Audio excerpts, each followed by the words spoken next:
An oscilloscope is an incredibly useful tool for analyzing your low end, especially if your monitoring setup struggles with low frequencies. By applying a low-pass filter to your low end, you can detect phase issues between your kick and sub-bass. If their phases are out of alignment, you'll see phase cancellations. This happens when opposing waveforms weaken or completely cancel each other out, resulting in a loss of clarity and punch in your low end. To address phase cancellations, you can disable random phase in your synth and choose the phase position that causes the least phase cancellation with your kick. Even then, cancellations can still occur. For genres where the bass often stays on one note, you could resample your bass to create the most stable low end. It's also easier to set the right sub-sidechain settings with an oscilloscope, as you can visually see where your kick starts and ends. Additionally, you'll notice if your kick level is too loud compared to your sub or vice versa. Let's go.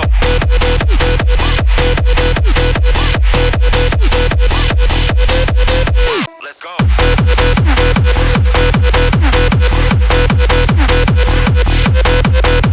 One common issue is ruining your frequency spectrum. My mixes used to have too much sub-bass or overly harsh highs, mainly because my monitors lacked sufficient low-end representation, leading me to overcompensate. Do the following to avoid this. Use a variety of monitoring setups, such as flat studio headphones, monitors with good sub-bass, or bass-heavy headphones. For example, bass-heavy headphones will reveal when the bass is overpowering. Tools like tonal balance control can give you an initial indication of your frequency balance. Keep in mind, though, that even pro EDM producers often deviate in the low mids.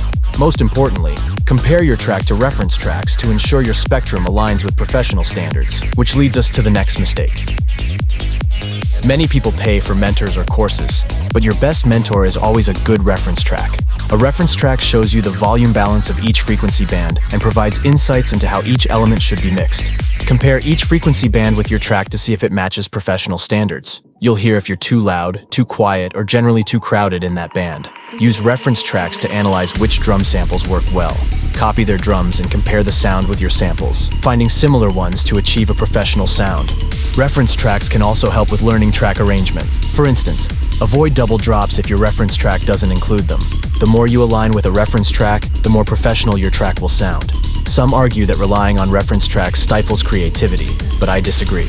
A reference track may influence the tone of your track, but not your sound design or songwriting. Even if you copy a genre or mixdown, your unique sound design and elements will create a distinctive track, which brings us to the next mistake. If you don't learn sound design techniques, you'll always rely on sample loops or presets. This dependency limits your songwriting and makes production less enjoyable. What's more fun? Experimenting to create cool new drops like Virtual Riot or Skrillex, or endlessly scrolling through presets, struggling to find the sound you have in mind. While building a solid preset collection is useful, and many artists develop their signature sounds this way, they still modify presets to make them unique. Depending entirely on presets can make you reliant on external sources for originality. Here's how to learn sound design. Use Splice to find good presets, including ones from artists. Build a collection that you can reverse engineer. Open a preset and turn off all effects until you're left with just the wavetable or oscillator. Then re-enable each effect step by step, noting the techniques that shape the sound. Once you've learned these techniques, experiment to create your own sounds. But the biggest mistake producers make is the final one.